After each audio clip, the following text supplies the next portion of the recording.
Perkenalkan, nama saya Muhammad Imam Lebrusodo dari kelompok tutorial A3. Di sini saya akan menjelaskan mengenai kasus tentang luka bakar dan juga keloid. Untuk yang pertama-tama, saya akan menjelaskan mengenai kata masalah dari kasus tersebut. Didapatkan pasien dengan nama Pak Joni, umur 34 tahun. Dia datang ke rumah sakit dengan keluhan luka bakar sejak 3 jam yang lalu. Lalu dia disertai bernapas lebih sering dan mengeluh sakit di sekujur tubuhnya. Untuk Pak Joni sendiri merupakan seorang koki jalanan. Lalu oleh dokter dilakukan pemeriksaan fisik dan didapatkan tanda-tanda vital. Tekanan darahnya rendah, denyut nadinya meningkat, ritmenya tapi teratur. Untuk frekuensi napasnya juga meningkat. Untuk kesadaran dari Pak Joni sendiri yaitu kompos mentis baik. Untuk status lokalisnya, pada wajah dan leher bagian bawah ditemukan luka lepuh yang besar sekitar 5%. Lalu untuk setengah dari permukaan anterior batang tubuhnya kurang lebih 9%, dia berwarna merah, basah, berair, dan terasa nyeri. Pada lengan atas dan bawah terlihat ada lepuh dan juga pecah-pecah, di mana sebagian permukaannya berwarna coklat dan keputihan. Terdapat luka berair yang berwarna merah, ada juga edem dan juga rasa nyeri, sehingga di kurang lebih 18%. Lalu didapatkan di diagnosa banding berupa pertama kombustio atau luka bakar grade 2 hingga 3. Lalu ada smoke inhalation injury atau cedera luka inhalasi, lalu dan juga ada bronkitis. Lalu pihak rumah sakit memeriksa laboratoriumnya dan didapatkan ada kadar hemoglobinnya 18 gram per desiliter, lalu kadar hematokritnya 55 gram persen. Untuk leukositnya dia 16.000, lalu ada gas darah arteri dengan pH 7,35, PCO2 nya 45 dan PO2 nya 120. Untuk kadar gula darahnya Pak Joni 188 mg per desiliter. Untuk foto ronsen dalam batas normal. Untuk penata laksanaannya, untuk farmakologi bisa diberikan obat-obatan analgesik atau anti nyeri dan juga antibiotik untuk luka-luka lepuhnya. Untuk non farmakologinya diberikan bantuan oksigen dan cairan infus. Lalu edukasi pada pasien yaitu menghindari kontak fisik pada luka seperti memanipulasi menekan-nekan luka, dan juga yang dapat karena hal tersebut dapat memperburuk dari kondisi luka dari pasien itu. Untuk prognosa dari kasus ini yaitu duboid eponam karena masih bisa disembuhkan, hanya tidak menimbulkan kematian. Lalu saya lanjut menjelaskan mengenai beta konsep. Konsep dimulai pertama dengan menjelaskan mengenai ekstremitas superior atau anggota gerak bagian atas, yang mana dia terdiri dari tulang, otot, dan juga persyarafan. Untuk tulang-tulang dari ekstremitas superior, dia di sini ada humerus atau lengan atas. Nah, lalu lanjut ada tulang radius dan ulna. Ini radius, jempol, dan ulna kelingking. Untuk otot-ototnya pada daerah lengan atas atau daerah brachii. Di sini ada otot biceps brachii, dia memiliki 2 kabut, yaitu kabut longum dan brevis. Lalu juga ada otot coracobrachialis. Lalu untuk di regio antebrachii, dia ototnya ada otot-otot flexores dan extensores. Lalu masuk ke luka bakar. Di sini luka bakar ada beberapa kategori, ada 4 luka bakar. Yang pertama luka bakar karena suhu atau thermal combustio. Lalu ada luka bakar karena sinar matahari, yaitu termasuk dalam luka bakar jenis radiasi. Bisa juga luka bakar elektrik atau sengatan listrik, bisa dari rendah maupun tinggi. Lalu ada chemical combustio atau luka bakar kimiawi, itu disebabkan karena terkena paparan zat kimia yang terlalu berbahaya seperti asam yang tinggi dan juga basa yang tinggi juga bisa. Untuk patofisiologi dari luka bakar sendiri ada 3 ya. Ada zona koagulasi, ada zona stasis, dan zona hiperemi. di mana untuk zona koagulasi merupakan zona yang sudah tidak bisa untuk sel-sel kulit itu untuk tumbuh kembali karena kompartemennya sudah semuanya mengkoagulasi jadi satu atau menempel sehingga tidak bisa terjadinya regenerasi. Lalu untuk zona stasis, nah zona stasis ini zona tengah-tengah. Jadi komponen-komponen kulit itu masih bisa dirubah menjadi bagus ataupun bisa menjadi lebih buruk jika tidak disertai irigasi atau penyiraman irigasi air yang baik, maka akan zona stasis ini segera akan berubah menjadi zona koagulasi.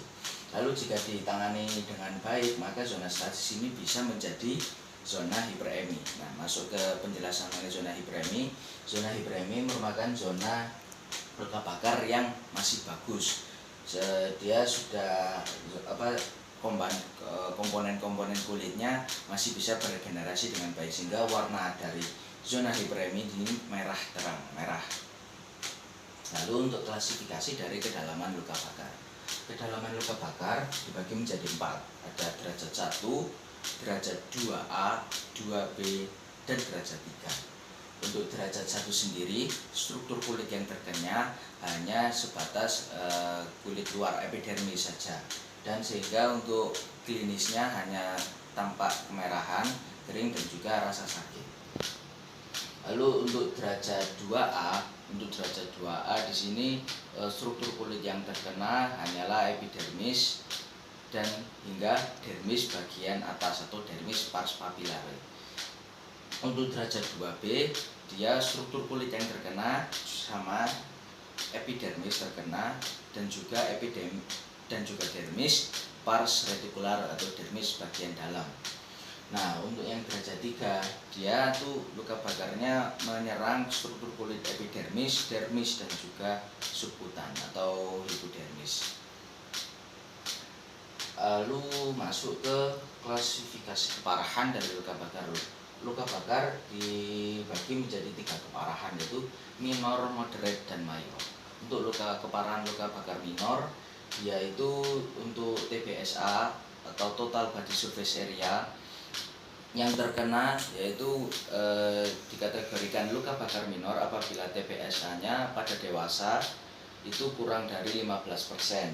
Lalu untuk luka bakar pada anak-anak ataupun orang tua dikatakan luka bakar minor apabila TBSA yang terkena kurang dari 10%. Lalu untuk yang kedua, luka bakar moderate atau tengah-tengah. Itu dikatakan luka bakar moderate pada dewasa apabila luka bakar pada TBSA-nya terkena 15 hingga 24%. Lalu jika pada anak-anak atau orang tua dikatakan moderate apabila dia 10 hingga 19% TBSA-nya. Dan yang terakhir ada luka bakar mayor. Nah, luka bakar kategori mayor di sini pada dewasa dikategorikan mayor saat TBSA-nya melebihi 25% dan juga pada anak-anak ataupun orang tua lebih dari 20%. Untuk kriteria masuk rumah sakit, dia itu semua keparahan tingkat mayor dia harus masuk rumah sakit. Dan juga ada tambah lagi apabila dalam daerah rumah pasien atau korban tidak ada pihak rumah sakit ataupun puskesmas yang bisa rawat inap, maka apabila di sekitar rumah pasien tidak bisa dilakukan perawatan, maka harus dirujuk ke rumah sakit dan dirawat inap. Lalu ada juga kriteria masuk rumah sakit apabila luka pasien atau pasien yang mengalami luka bakar ini diikuti dengan cedera parah lainnya seperti patah tulang ataupun cedera parah lainnya. Lalu masuk ke pelaksanaan luka bakar pada fase akut. Nah, pada fase akut ini nantinya diupayakan untuk selalu diobati dengan air itu tadi. Lalu juga untuk ke pasien yang diimobilisasi atau tidak dibolehkan gerak itu dipindahkan secara rutin, tubuhnya dimiringkan ke kanan atau ke kiri setelah 2 jam. Lalu untuk rehabilitasinya itu juga kita pasien disuruh untuk berbaring ke kanan dan kiri selama 2 jam agar menghindari luka dekubitus, dan juga tangan-tangannya harus diposisikan ekstensi maksimal dan posisi kakinya harus dengan posisi anatomis. Masuk ke komplikasi luka bakar seperti tadi yang saya bilang, dia bisa mengalami dekubitus jika pasien tidak bergerak, tidak menggerakkan anggota badannya dengan jangka lama, maka akan terjadi dekubitus pada bagian yang tonjolan-tonjolan dari tubuh. Lalu juga bisa terjadi infeksi apabila tidak segera ditangani sehingga menyebabkan sepsis. Nanti infeksi sepsis itu merupakan komplikasi dari luka bakar. Itu merupakan peta konsep dari kasus ini. Sekarang saya masuk ke konsep PHP dan juga PHOP. Untuk PHP pertama ada 4 poin. Yang pertama poin autonomi, di mana di sini pasien berhak mendapatkan informasi mengenai apa yang telah terjadi pada dirinya dan juga penanganan atau monitoring bagaimana yang harus dilakukan oleh pasien itu. Dan juga pasien di sini sudah berumur 34 tahun, yang mana secara hukum sudah bisa menentukan pilihannya sendiri terapi apa yang akan dilakukan oleh pasien. Poin kedua yaitu poin beneficence, yaitu dokter mengusahakan yang terbaik untuk pasien, di mana di sini dokter atau pihak rumah sakit melakukan upaya terbaiknya untuk menyelamatkan dari Pak Joni ini tadi. Lalu masuk poin ketiga yaitu non malfeasance, di mana untuk poin ketiga di sini dokter menerapkan prinsip do no harm, di mana yang artinya dokter tidak memperburuk kondisi pasien dengan bila disarankannya pembedahan dari luka bakarnya yang parah itu agar tidak memperburuk kondisi dari Pak Joni. Lalu yang keempat ada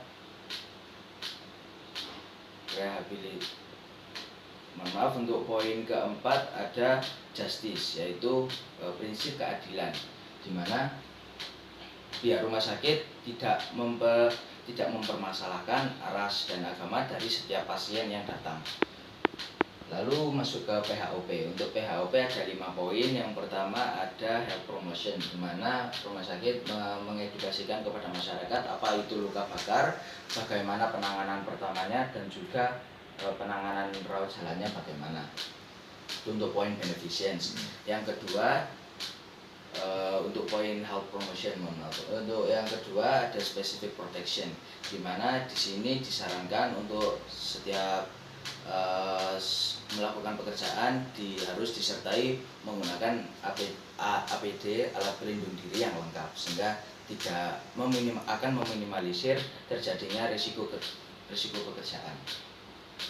Yang ketiga, poin ketiga, dia ada early diagnosis dan prompt treatment.